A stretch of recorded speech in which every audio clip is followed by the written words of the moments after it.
Krystal, that's probably a good note on which to transition to the politics of all of this. We have numbers. So let's put A5 on the screen. This is new polling data. Should the government release all documents related to the Epstein case? This is from YouGov. Yes, 79%. No, 5%. It's not even close. Those 79%, all bad people, Emily. Bad people. Yes. The only noble ones are the 5% who say no. And most of them are apparently like in Congress, Republican members of Congress. Yeah. And here's Harry Enton going through some polling numbers on CNN, A6. Take a look here. Epstein case. Amount of info release. The winner here, 50% dissatisfied. Doesn't matter, 29%, not heard enough, 17%. But look at the bottom of your screen. The percentage that are satisfied is just 3%. That's 1, that's 2, that is just 3%. I feel like the count on Sesame Street. Just 3% of Americans are satisfied so far with the amount of information released. The clear winner in this particular case is 50%, half of the public is dissatisfied, at least so far. You see this 50% dissatisfied, and let's break it down by party. Okay, Epstein case, amount of info released. Look at this. You get 43% of lean GOP, that's Republicans and independents who lean towards the Republican Party, who are dissatisfied. Look at this, just 4% satisfied? My goodness gracious, when you only have 4% that is with Donald Trump on a particular issue, that is ridiculously low. I've never seen anything quite like it. How about lean Democrat? 60% dissatisfied. Compare that to 3% who are satisfied. Again, 4%, 3% Republican, Democrat. You rarely ever see this type of agreement.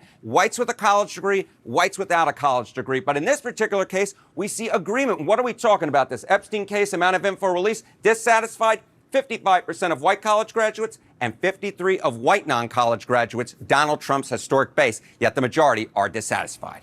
Look at Donald Trump uniting the country, healing the grand education divide. Look at that, Emily. One of the numbers that Enton didn't mention specifically, but was on the screen, you could see was most interesting to me. 29% of people saying that it doesn't matter, right? So if that number were higher, then Trump would be able to get away with this, right? Like Trump could, there are all kinds of things that don't matter to voters. They might disagree with the president on, but it doesn't really matter. We're not talking right now about Donald Trump's position on abortion at all. It's not like the high priority for many voters at this given moment. Or let's say Donald Trump disagrees on like the Jones Act. You can show all of these scary poll numbers about how voters are in total disagreement with Donald Trump on the Jones Act. Nobody cares about the Jones Act. So when you have AUKUS, are you an AUKUS voter? Yes. Sawyer probably cares a lot about the Jones Act, but 29% of people saying doesn't matter.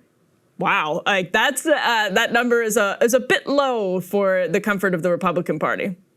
I'm actually curious for some more polling about how closely people have been and are following the Epstein case, because in some ways, it does feel like kind of an internet phenomenon. And certainly it has been podcasters who have most focused on it and delved into it and explored the various avenues, mainstream media. Basically, once he was dead, just sort of dropped it like a hot potato and there wasn't a lot of additional reporting, et cetera. Some may say that was the point. In any case, it has been largely a sort of podcast phenomenon. But because it touches on some of these core themes of just like, do you trust this guy? Is he a con man? Which of course I think he is. I've always thought that he was, but he presented himself as a soundsider. Is he really that? Or was this all just, a giant con of the American people and most directly of his own supporters? So and also look, it's sordid and tawdry and those things also grab people's attention. So I have a feeling that there is a lot of significant normie public interest in this. And I don't have a strong feeling about it. I'm curious to see more numbers as to just how closely people are following this, just what they make of it, just how important they think it is. And we'll see over time how it impacts his approval rating. Like I said before, I don't think that this causes MAGA to the MAGA base, right? I think they'll still be there. I think, Dinesh D'Souza and others who have this like, but let's focus on the great work he's doing, like, imprisoning people in Alligator Alcatraz or whatever. I think that will probably be successful with most of his base. Because it's certainly not the first time he's been caught in a blatant hypocrisy. It's not even the first time like this month that he's been caught in a blatant hypocrisy. But for independents, I think he'll probably start rapidly receding towards his floor, like the type of numbers that we saw, after January 6th, for example. I don't know if we'll get quite that low, but I think we'll start heading more in that direction. I know that I saw already poll numbers of his approval ratings declining significantly on this, because it just does really cut against the identity that he's tried to forge for himself in politics. Yeah, there's one final thought I have. Some smart analysts of the Biden presidency were looking at his favorability and his numbers. And after the botched Afghanistan withdrawal, which, by the way, in principle, most Americans agreed with getting out of Afghanistan, Biden's poll numbers never really recovered from that moment. That's sort of like when things, in terms of the politics, started to go downhill for Joe Biden. And you could potentially make the case that this is possibly a parallel moment for Donald Trump. It's one of those things where you just lose trust. And once you lose trust and you look, we were talking about the humiliation rituals that Donald Trump likes to put his deputies through, but it's humiliating for Donald Trump to, and he doesn't see it this way, of course, but to talk such a tough game about the deep state and transparency and draining the swamp, and then to be a guy who comes out there and can't get tough on the Epstein case, the case that most people want, the case that's most important to people who want toughness from a outsider president, or an outsider president who pledged to take on the swamp. So that I actually think that is sort of a humiliating moment for Trump, and I do wonder if it causes trust with 5% even of people who generally give him the benefit of the doubt. It's one of those things where it's a proxy issue. I sensed actually the Republican Study Committee did a new media row yesterday, and I was talking to a bunch of members, and I got the sense from them that they know their districts care about this, and they know people are going to ask them about this. They know they're going to have to answer questions about it, and so Trump is not really going to be able to hand wave it away, not just because of how Alex Jones and Candace Owens are reacting, but also because it's going to stick in the minds of regular people. Yeah. And, Trump is a political Teflon and is able to write out a bunch of crises, and already has written out a bunch of crises. But there's been massive blowback against the Republican Party in midterm elections in particular, as a consequence of things that he has done that has sunk the party's chances. So when you think about the midterm elections, which is still a ways down the road, we're going to have 85 more like scandals and outrageous things happen, wars and whatever the hell we're going to see over the next year and a half. But between now and then, but this is the sort of thing that contributes to apathy amongst your base, where they may still say, yes, I approve of what he's doing, and I'm glad he's in there, and I trust my guy. Am I going to go out and vote for this Republican member of Congress who voted against the release of the Epstein files?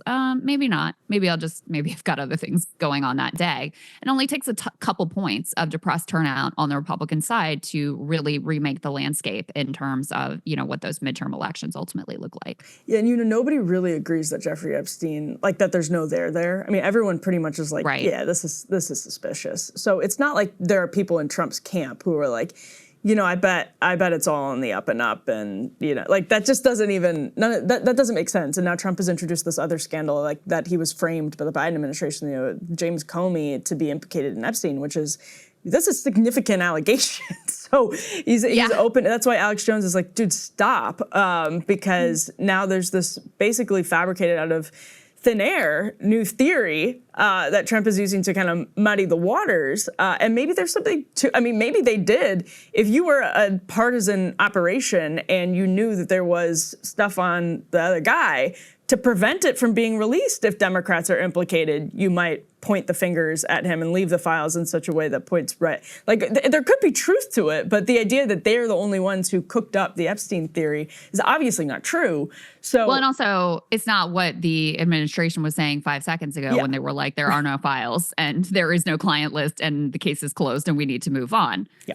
if you uncovered this giant conspiracy where Democrats wrote you into the Epstein files and deleted themselves or whatever the fuck he's arguing even, then why don't you reveal that instead of saying there's nothing to see here and everyone should move on and you're a bad person if you don't. So there's that glaring problem with that theory as well. And the last thing I'll say about this, Emily, is the people who are backing him up the hardest are like the Ben Shapiros, are the pro-Israel neocon types.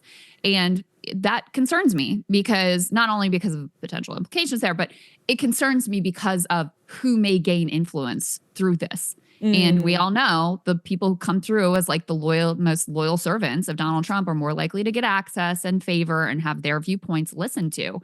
And so the fact that it's the pro-Israel, pro-war faction that may be gaining more power and credibility and access through all of this is also really concerning to me. Hey, if you like that video, hit the like button or leave a comment below. It really helps get the show to more people. And if you'd like to get the full show ad-free and in your inbox every morning, you can sign up at breakingpoints.com. That's right. Get the full show, help support the future of independent media at breakingpoints.com.